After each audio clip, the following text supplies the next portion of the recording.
So guys za mu nuna muku yadda za ku samu kuɗi a wannan platform na USDT gashi nan. Da kai register za su baka 10 USDT, da kai order za su baka a wannan point 39 ɗin nan. Idan kana register zai kawo ka nan gurin za ka ga sun baka $10.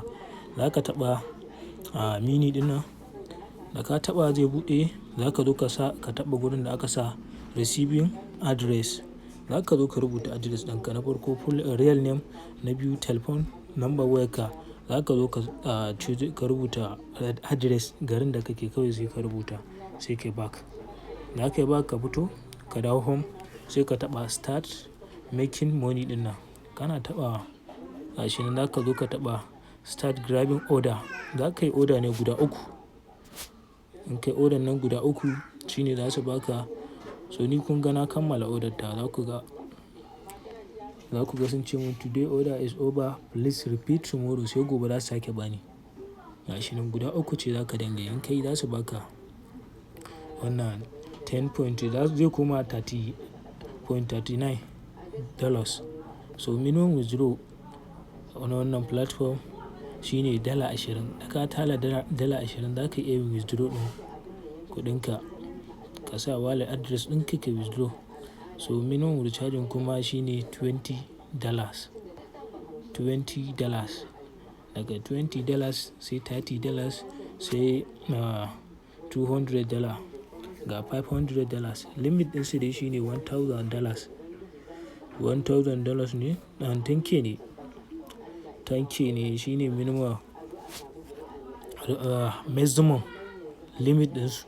Wannan kuma shine minimum recharging daga naira $20 abin da yayi $10,000 shine limit. Za ka yi choosing ka zo ka taɓa recharge. Gashi nan na yi choosing na $20 zan yi. Za ka zo ka copy gashi nan sun ban wallet address ɗinsu. Zan copy, in na copy zan je na tura sai yanzu in taɓa payment confirmation. In na taɓa payment confirmation gashi nan if you have already pay wait 1 to 10 minutes.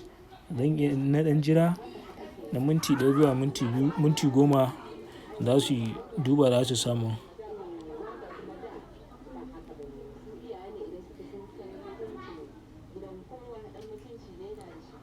So idan mutum kuma zai withdraw, idan mutum ya withdraw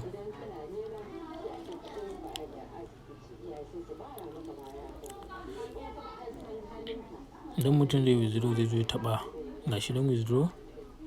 Za ka zo ka sa real name ɗinka, ka yi choosing ɗin exchanger da kake using da ita.